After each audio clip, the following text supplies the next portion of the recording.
Hello and welcome to Mirror Talk. We have moments where we just have to pause. Just pause and take a break and reflect on life. Remember, you are strong, you are enough, you are capable, you are blessed, and you are loved. Your moment of greatness starts now.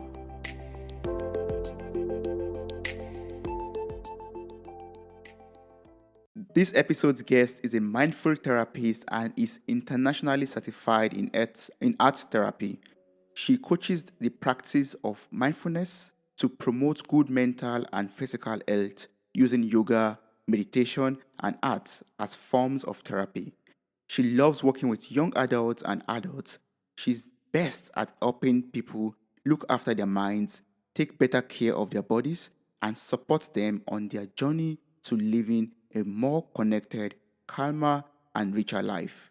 How are you doing, Vanessa? I'm fine. Thank you very much. How are you doing? I'm fine. Thank you so much. Thank you so much for joining me today on this episode. You have this wonderful platform, this very amazing platform that you use to help people get better, as well as also teaching your community about mindful arts. So, can you tell me about the inspiration behind developing this mindful arts community? So when I first found out about meditation, I was so excited about it. I couldn't keep my mouth shut. I was practically telling people about it. And then after a while, a lot of people different people just kept asking me different questions. And it felt like I had to be answering the same question all over again to different people. So I just said, okay, I'm going to have a group. And then I just put everybody there in the group. And I started answering the questions generally on the group.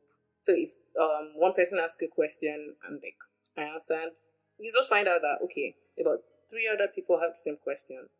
So the question is already answered, so they can just go back to it and revisit it and get the answer. So it just made things easier. And after a while, I was like, okay, I think it is time to make it public. Initially, it was not public knowledge. It was not public knowledge. Then after a while, I made it public knowledge, and then mentioned it to other people, put it on my platform. It's on my Instagram page. The link is on my Instagram page. I put it on my website and started telling people. Now I have people that I do not even know in that community, and yeah, so that's how I started. That's amazing. So, can you tell us about this community? What's mindful arts community? Yes, I coach and teach them about meditation, how to use meditation for their different um aspects, different aspects of their life. Really, there's some that just say they want to focus more. They are stressed. They can sleep. For different reasons, really. So I just teach them. I just talk to them about how to use meditation, yoga, and also the creative process of arts. Really, because a lot. Okay, so when it comes to arts, yeah, a lot of people feel like, oh, I can't draw, so there's no point taking up a pencil and paper to bother drawing. But really, art is not the therapeutic part of art is that really it is you taking a pencil and a book and just drawing whatever comes to mind. You can just be drawing Z, Z, Z, and after a while you will notice, for real, you will notice that, oh, okay, I'm just calm. I'm actually enjoying just drawing Z, Z, Z. And it is interesting. So you see, at that point in time, it takes you from the current state that you're in to a calmer state. Yeah. So I encourage this on the group, in the community, and that's what I do so far. Well, I've done so far. I want to go straight to your Instagram page, which is at Adelekan. Which is at Adelekan dot Adelekan Damilola. dot Yes. Damilola. Yes. I read that you are a self-taught hyper realist, Yes. and for someone who is out there who does not know what this means, what does it mean to be an hyper realist, or what? Can you explain hyper realism to me? Okay, so there are different forms of visual arts, and drawing as well. So there's painting, there's realism, there's surrealism, There's also hyperrealism. Hyper, I draw portraits. There are different um ways that you can use hyperrealism. I draw portraits. So for me, it is me drawing somebody on a paper that looks exactly like the person, almost real. It's like you can feel the person when you see it. You can see the contours of the nose. You can see like where the light falls. You can see the shadows. It just feels real, but it's just black and white. I use charcoal and graphite media, so it's like you could just see black and white of an actual person, but it's on paper as well. I think basically, like in the lamest way, that's how to explain hyperrealism. Yes. And about me being self-taught. Yes, I taught myself with YouTube, basically, and a couple of books. I would love everyone that's listening to this episode to, click on the in the link that is going to be in the show notes and go to Adelekan.Damilola's Instagram page to check out the amazing portrait that she has made with that she makes with charcoal and graphite. They're really amazing. They're really beautiful.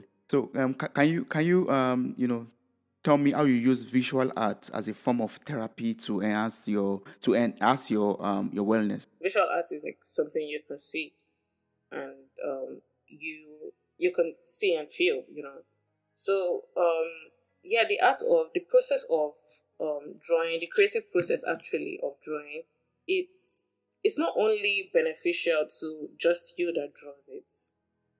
At the end of the day, what you draw is also beneficial. It also helps patients. It also helps people that look at it, people that see it, and even like their healthcare givers. So last year, I actually got into the Arts in Medicine Fellowship, right? It's a Pan African fellowship and a prestigious one anyway. So I successfully got in last year, and we created a mural at the Federal Neuropsychiatric Hospital at Yaba. I had been seeing some of the activities online before, but I didn't really get the essence of it until I was there personally, like painting on the wall. It was so nice, and when I put it on my status and for people to see, they were like, "Oh my god, this is just so calming," you know. So you see, it's not just you that is drawing or painting or doing these things. It's also has an effect on the viewers, the people that see it. You get so it's not particularly about what you draw. Trust me, it's not particularly about what you draw. You can draw water, you can draw sand, you can draw anything. It's just that it is calming when it is just the psychological effects that it has on people. You might have heard it when people say, "Oh, I look at this artwork and oh, I just feel this sense of peace." It is not. It is not them just speaking out of the blue or anything. It is actually real. For a while before, I actually thought people were just saying this because, like, it was to me. I thought it was a cliche because it was already oversaid, and like somehow I just felt like people do not even feel this thing anymore. They just say it because some people say it. But when I really paid attention to this thing and like got off that frame of mind, I realized that yes, actually, you can you feel these things, you feel this emotion when you see these things. So you see, it is okay. So in our everyday life now, right now, the way the world is, well, not so much as before now, thanks to COVID, unfortunately. But we were at this breakneck speed. I'm using breakneck speed, that we were always like on the go. You get so we stimulate our body to keep creating stress hormones and adrenaline. So you see, when you have this moment to take a pause, when you have these things that just brings you down, that stimulates your body to create to release serotonin that calms you, it really goes a long way. So I mean, these are things that are beneficial to your health that you should keep looking at, you should keep using for your health. Your health is not just when you are sick and then like I mean you have to manage your health before you break down because you breaking down is as a result of something. Apart from using visual arts, for example, you also practice mindfulness through yoga, through breathing or Techniques, breath yes. work, breathing Yes. techniques, and through Yes. meditation. Can you tell me about for a simple-minded person like I am? I think we said this before we started recording this episode. For a simple-minded person Yeah. like me, can you tell me about yoga and meditation and the breathing techniques? What can I do as a very simple person that will not threaten? I'm sorry, that will not scare me away From from yoga or meditation. meditation or breathing. Yes. And also, if you could tell me about the benefits, why should I do yoga at all? Why should I meditate? Okay, so firstly, you have to understand what meditation or mindfulness means. Okay, so meditation is like the practice of the different techniques that helps you hone your focus and awareness. Mindfulness is about you being present in the moment with anything that you're doing.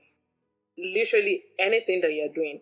You can be washing the dishes, but you're mindful because you know that okay, I'm lathering the soap, I'm rinsing these plates, I'm turning off the tap, I'm dropping the plates. A lot of the time we're not aware. That's like truthfully, a lot of people like mundane things like washing the dishes. You just know that oh you're washing and then oh I'm done. Ugh, it waits while away time. But mindfulness is not about whiling away time. It's about being conscious and aware of time. You knowing that okay, it's 1 minute already, it's 1 second is counting, 2 seconds, 3 seconds. You get you're walking, you're aware that you're walking. So people believe that meditation you have to sit down, you have to like sit down cross-legged like the Buddhists do, and you have to close your eyes, you have to hold your thumb and your index finger together. You get like the way images portray it to be true. Yes, exactly, perfect. But but no, meditation is not like that. It is actually far from that. You can be lying down and you're meditating. You can be walking and you're meditating. You can be dancing and you're meditating. The fact is that you are aware of whatever it is that you're doing. You are aware of your breath. You are aware of the air, like the air around you. You're aware of the air on your skin. Like, if you get what I mean, like you are really aware and focused of the things in your environment or focus on one particular thing. So why I say or, yeah. Um okay, there are different types of meditation, right? Um Loving kindness meditation now. Let's say loving kindness meditation. You're saying wishful words to yourself and to other people. You're wishing them well. In that sense, you will not be really conscious and aware of your surroundings because you are conscious and aware of the words you're saying. You get so it's not just you being aware of what you're doing now and like what is going on around you, but the thing is that you are aware of the activity that you're doing. You get so you say you want to meditate now, yeah. You can just sit down now. You can close your eyes, you can open your eyes, your choice. But the thing, okay, so why we talk more about closing your eyes is because when your eyes are open, you are more prone to distractions because things are always going to be happening around you. Like if you want to convince me, for example, are there like benefits that you could say, oh, Toby, you have to Toby, is advisable to meditate so that you can achieve this, for example. So yes, meditation, yoga, and arts in a way. Arts is not fully in that sphere, but meditation and yoga more. But they actually help reduce your stress level. They help you focus more. Mm. Um, they they increase your sense of love actually and well being in the overall sense. It actually helps you improve physically, like your physical being, your way of doing things. Trust me, when you start doing these things, you feel more physically active. Yes, Mm. and in fact, I think like stress. Okay, so they can help you handle anxiety, depression, and a lot more other psychological illnesses or ailments. Yes, but the thing is, um, a lot of the time we're not usually aware that our physical illness is as a result of mental or psychological illnesses. So, like, say, Mm. stress now. I keep emphasizing on stress because I have found out, well, alongside a lot of other people that have done studies, that Mm. stress is an inherent factor for most physical things, most physical Mm. ailments. Because when this thing keeps breeding and growing in you and you do not address it, it manifests as a physical illness.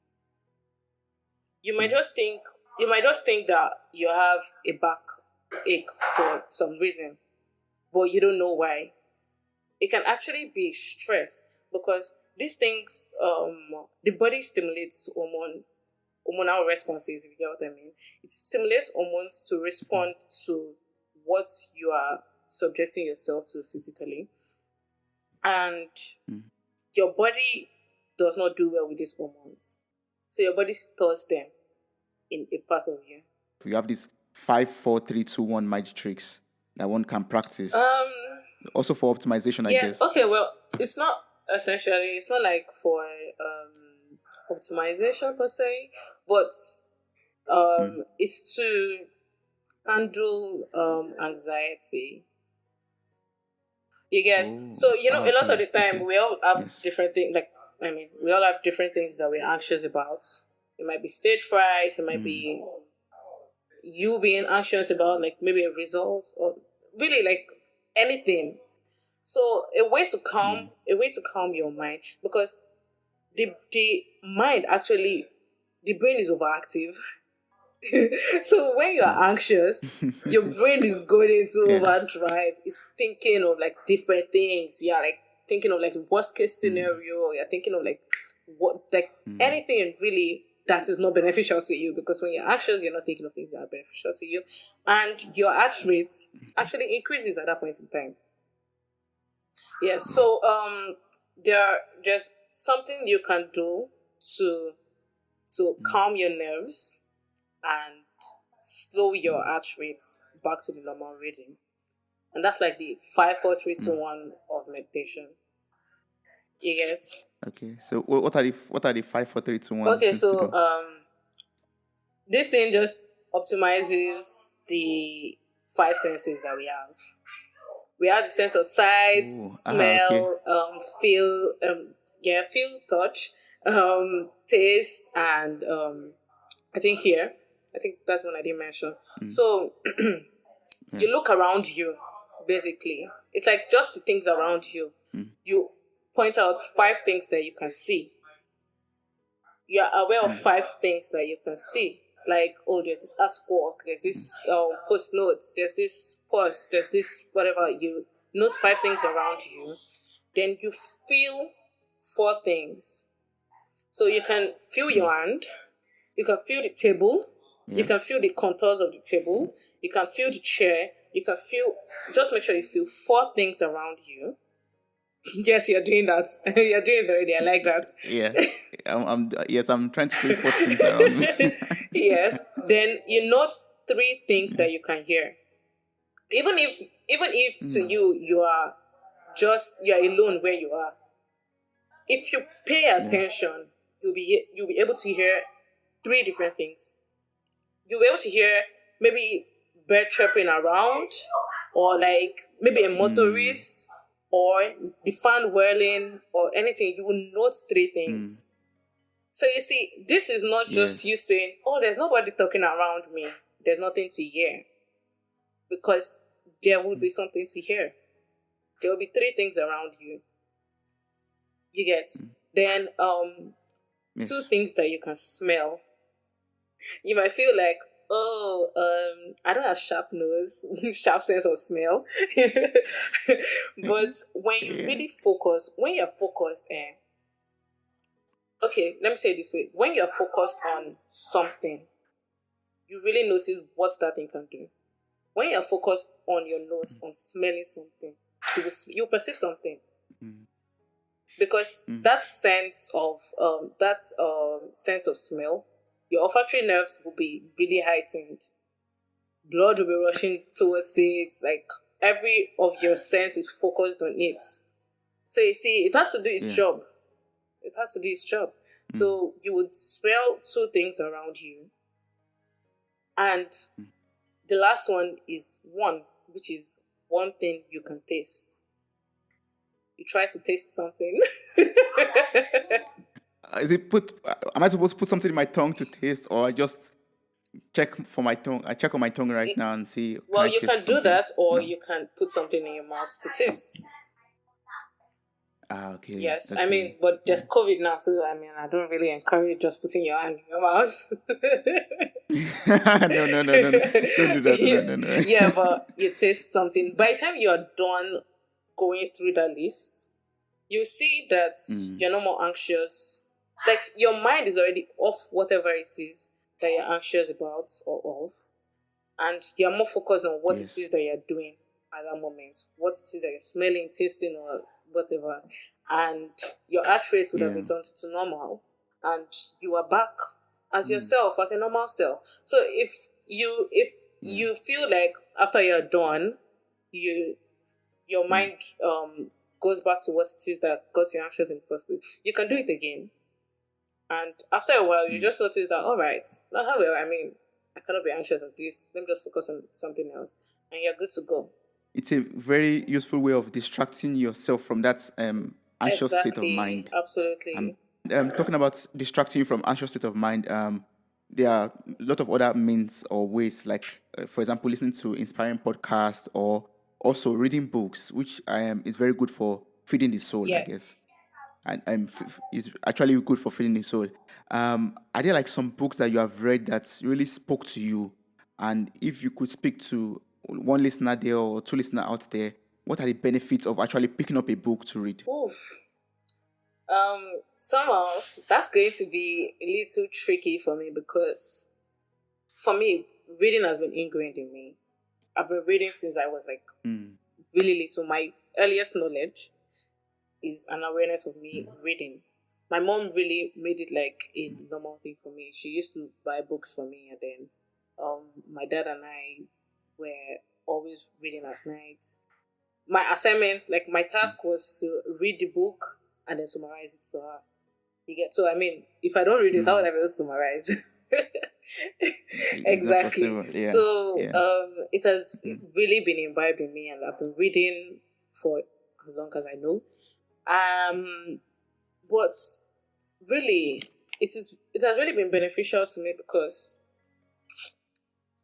I know, not trying to be boastful or trying to brag or anything, but like I know a lot of things from the books I've read. Mm.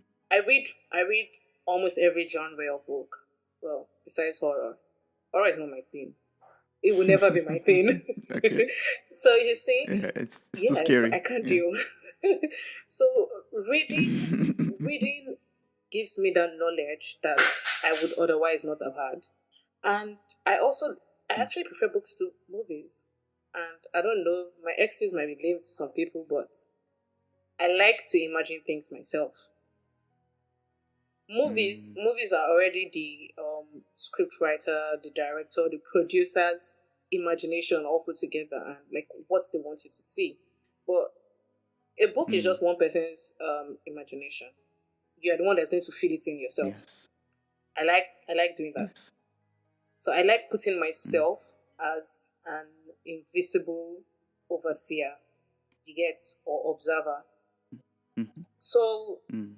this is particularly the reason I read more. I just want to keep observing things, Mm. like in like Mm. just being an invisible person in the scene. You get. Mm. One book that really did me in was the book I mentioned earlier, The Power of the Subconscious by Joseph Murphy. That book, I would say, is became a turning point because Mm. after I read it, I started processing things differently. I started being more Mm. intentional about things. I started being more intentional about my life. I Mm. started focusing more. That brought me down this road that I am currently in. Although at the time I didn't see it that way. I think it was just like Yeah. last year that I just like did an introspection and I realized that okay, things just became a little more different after I read this particular book. And I started looking Mm. for more Mm. books that was going to keep Yes. me on this train. Try. You get. Yeah. So, Mm-hmm. Yes. and I've come to understand that you can't really force people to read, but Mm. you can encourage people to find one reason to read. This thing is Yeah. subjective. I have Mm-hmm. my reason that I Mm-hmm. read. You will have your reason for reading. The most important thing is start with a book that really interests you. Don't just carry any book and Mm. say because somebody's read this book, they want to go and read it and like find what the person found in the book. It won't work that way. Mm. And books are You have to be interested in yes, it yourself. yes, yes. But we can all Mm. Mm. encourage like the space to read. I've been in a few book clubs Mm. personally. I actually like them. I like Ah, them. wow. So you see, you can also join a book club. Like for the Mm. listeners out there, you can also join a book club, and it actually helps if you have like people that you're accountable to read. Yeah, yes. Yes. And that brings me to my next question already. Completing a book, for example, is a big challenge, right? As in, if you have a very big novel with 600 Yeah. pages, that's a goal you want to achieve to finish reading it, for Yeah. example. Or, getting to, I don't know, a delta wave or mindfulness stage, Okay. or, practicing yoga, and, all these things are like goals that one set for Yes. oneself. And sometimes it's very difficult to achieve those goals without having an But accountability partner or a group that you're yes. accountable to. Yes, please. Yes. So can you tell me about your work with your own accountability group, and how do you walk around yourself with yourself to achieve your goals? And are there like some feedbacks or some testimonies from the group? Okay. Early last year, I started the accountability group. I actually Mm. is fairly new, just early last year, and okay, so we don't just hold each other accountable to like just one aspect of our lives. We hold each other accountable to every goal that we might have. You get so either health, finance, family, career, anything. We hold each other accountable to it, and well, you just knowing that there are people out there, and that's the good thing about accountability group. They are not just out there. You get they are out there per se somewhat, but they are going to text you. They're going to call you that, oh, Alpha, what of this thing that you say you're going to do? What are you doing so far? What step are you taking? You get so you knowing that there are people there that will question you is going to put you in this frame of mind that you have to do it. And I realized that it's actually not hard, you know. Initially I thought, oh, an accountability group was more like all of you just be like, okay, um, I read one book today, or I read one book this week. Take it like that. You get, but But knowing that there are people that you can answer to, it's just going to change like your radical way of thinking. Your brain starts processing without your knowledge. Your brain just knows that okay, you have to read one book this week. You have to go. You have to talk to somebody this week to get this end goal. You know, and okay, so this is also something I believe I've learned when I read like the power of the subconscious. Um, your subconscious does not know the meaning of jokes. It does not understand jokes. Whatever you program yourself to believe, your subconscious believes, and your subconscious is going to act on it. Oh, and everything still boils down to meditation. And meditation, on the other hand, um, tries to tell you, like, what meditation tries to teach you is that you shouldn't just rely on your subconscious to be processing things. You should be in control, you know, and then make sure that whatever your subconscious believes, whatever your subconscious is going to do, because you cannot always be conscious of every action that you take. But whatever your subconscious believes, whatever thoughts run through your mind are good thoughts, healthy ones, things that are beneficial to you. So when you are in this, when you start processing your subconscious to start thinking in the positive direction, that people are going to hold you accountable to your goals, you have to achieve this thing, you have to do this thing, your brain starts processing that okay, I'm going to have to do this for me to get this, I'm going to have to do this for me to get this, and then the feedback at the end of the day is all going to be positive. Like in my accountability group, the feedback last year was like really amazing. Funny, I started it in 2020, and then COVID started, and then there was a lockdown, there were people dying, people falling sick, jobs were lost, everything was like basically going wrong, things were turning upside down. And if it was May of like say 2019, I'd have just been like, this thing cannot work, it's like done. But I guess us already processing our subconscious in that direction from the start kept us on the go. If you know the kind of positive feedbacks that we got, oh my god, people were just like taking goals off because they achieved them already. Short-term goals, everybody achieved their short-term goal. Long-term goals, everybody was well on their way to it. Like everybody is well on their way to achieve it. Because okay, so the thing is, for long-term goals, we break it down to short-term. Like we break it down to like achievable goals, like weekly, monthly goals, to be able to reach the end goal. Yes. But like even those ones were like ticked off because we were able to do it. That's Yes. amazing. Yeah, that's And great. think that it is a book that got me in this direction. That's the power of a book, Right? right? The power of a Right. book. Yes, yes. And I think that's the power of everything combined together. The mindfulness, you do the yoga, you do meditation. You are fully present. You read a book, you gain everything from the book. Because you are While present reading while the reading the book, book. exactly.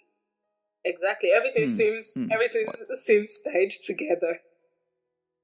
Yes, yes. For something great, Right. actually, we I can am not do. complaining. Yes. So for people out there who don't know where to reach out to you, Yes. like to connect on to you, we made mention of your Instagram page, but you have your other platforms. Can you tell us about it? Like, what are the projects that we could get connected with? How can we reach out to you? Um I honestly just mostly use my Instagram page, which is at adeleko.damilola. Okay. My Twitter, you can also reach me there. It is adeleko_dami. Um, my website, which is not fully developed yet, is still underway, is mindful arts with Dami. The business that's something I don't remember. I think .com.